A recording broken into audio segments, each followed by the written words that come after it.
Organisasi besar Nahdlatul Ulama tolak rancangan Undang-Undang Cipta Kerja. Dilansir dari pintarpolitik.com, rancangan Undang-Undang RUU Cipta Kerja atau yang lebih dikenal sebagai Omnibus Law memang kerap kontroversi. Penolakan tampaknya tak hanya datang dari buruh, melainkan juga organisasi masyarakat Nahdlatul Ulama. Penuh pertanyaan besar. Kira-kira dinamika politik apa yang mendasarinya?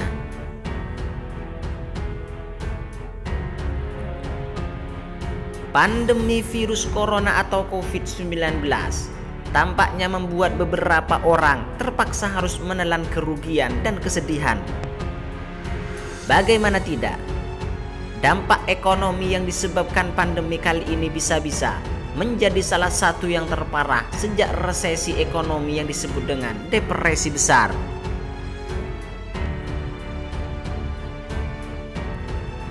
Akan tetapi, tidak semua orang merasakan dampak kerugian pandemi COVID-19. Bukan tidak mungkin, terdapat beberapa pihak yang malah mengambil keuntungan.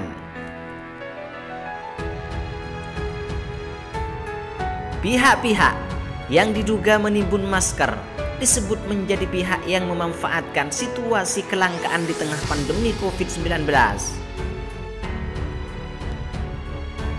Selain itu, ada pihak lain yang diduga memanfaatkan situasi pandemi COVID-19. Salah satunya adalah Dewan Perwakilan Rakyat (DPR) yang dianggap mengebut pembahasan rancangan undang-undang atau RUU Cipta Lapangan Kerja yang dikenal dengan sebutan Omnibus Law.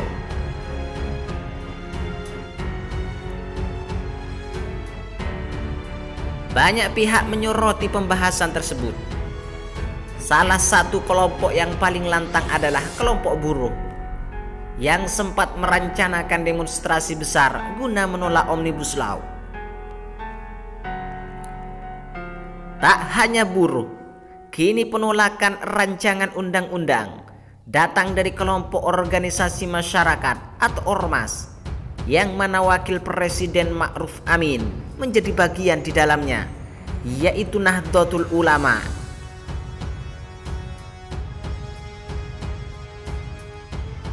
Wakil Ketua Umum Pengurus Besar Nahdlatul Ulama, Maksum Mahfud, menganggap bahwa Omnibus Law sebenarnya syarat dengan kezaliman. Pembahasan yang berlanjut di DPR dianggap dapat memutus kesempatan masyarakat kecil untuk mendapatkan kebutuhan sehari-hari, seperti ketentuan soal pangan pokok dalam rancangan undang-undang itu.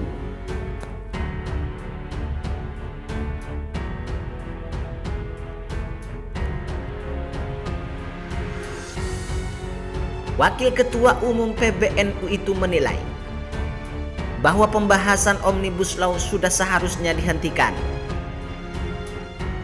Penilaian ini disebutnya juga didasarkan pada ayat-ayat yang terkandung dalam Al-Quran.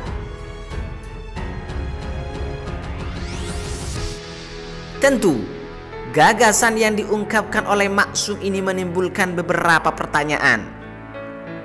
Sejauh mana nilai dan prinsip Islam memengaruhi cara pandang terhadap Omnibus Law saat ini? Mungkinkah ada dinamika politik yang turut mendasarinya?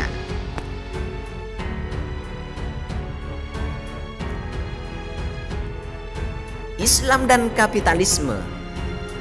Penolakan dari PBNU yang diungkapkan oleh Maksum boleh jadi berhubungan dengan prinsip dan nilai yang diyakini dalam agama Islam. Nilai dan prinsip yang diyakini di dalamnya bisa saja bertentangan dengan Omnibus Law yang kerap dianggap erat kaitannya dengan kapitalisme. Islam dalam tradisinya tak memiliki aktivitas atau institusi yang dinilai kapitalitas dalam doktrin keagamaannya. Lantas, bagaimana dengan pernyataan sikap penolakan Nahdlatul Ulama terhadap Omnibus Law?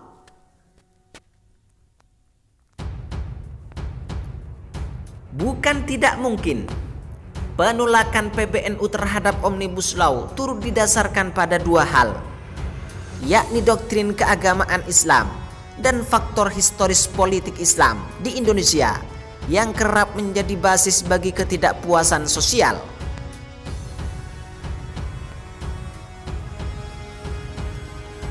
Setidaknya, mereka menjelaskan bahwa para ulama memiliki posisi penting di masyarakat Indonesia, khususnya bagi umat muslim, seperti dengan mendidik kaum muda, menanamkan nilai yang benar, memberi petunjuk soal ajaran Islam, serta bentuk memberikan suara bagi kepentingan umatnya. Oleh karena itu, bisa jadi PBNU menjalankan fungsi sosialnya sebagai ulama, khususnya untuk menjadi suara bagi kepentingan umatnya. Namun, bukannya kehadiran Kiai Haji Ma'ruf Amin di pemerintahan dapat menjadi saluran bagi aspirasi tersebut. Lantas, mengapa PBNU merasa perlu mengkritik pemerintah? Apakah karena ketidakpuasan politik? Penolakan yang dinyatakan oleh PBNU bisa jadi memang berdasarkan pada prinsip dan nilai Islam yang mendorong adanya keadilan sosial. Meski begitu, bukan tidak mungkin dinamika politik turut memengaruhi organisasi masyarakat terbesar ini.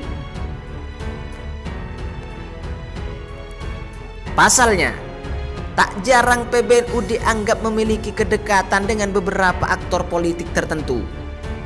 Para ulama di organisasi NU sebenarnya juga menjadi aktor politik di antara umat, masyarakat, dan umaro atau pemerintah atau negara. Namun, dinamika politik tertentu turut memengaruhi hubungan para Nahdliyin dengan pemerintah dan aktor politik lainnya, seperti Partai Kebangkitan Bangsa.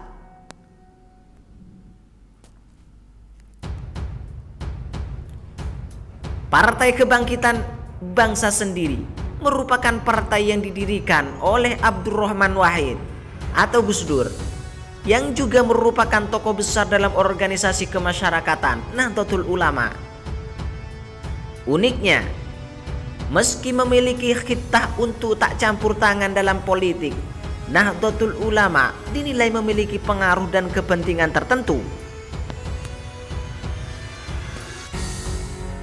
Bisa dilihat ketika Presiden Joko Widodo memberikan posisi Menteri Agama kepada figur non-NU misalnya, PBNU tampaknya mulai mengkritik pemerintah setelah sebelumnya sangat mendukung pencalonan Jokowi dalam Pilpres 2019.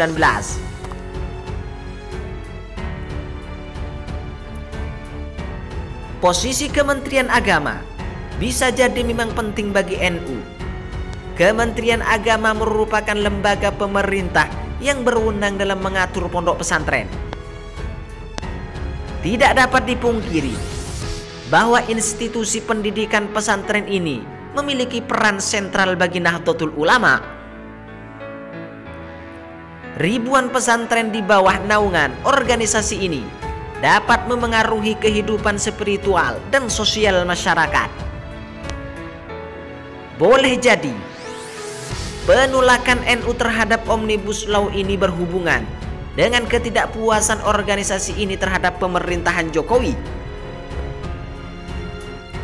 Pasalnya, selain posisi Kementerian Agama yang dianggap penting, peraturan-peraturan turunan undang-undang pesantren yang disahkan pada tahun 2019 lalu dikabarkan belum juga diterbitkan oleh Kementerian Agama Fahru Rozi.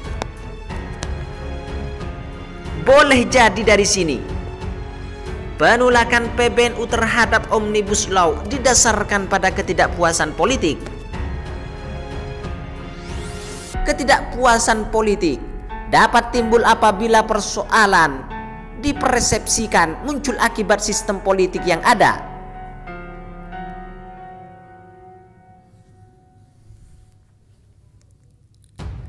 Selain ketidakpuasan politik, menyebutkan adanya sesuatu mengindikasikan sebuah perasaan keterpisahan dengan pemerintah yang diakibatkan oleh persepsi bahwa pemerintah tidak memedulikan keinginan orang atau kelompok tersebut.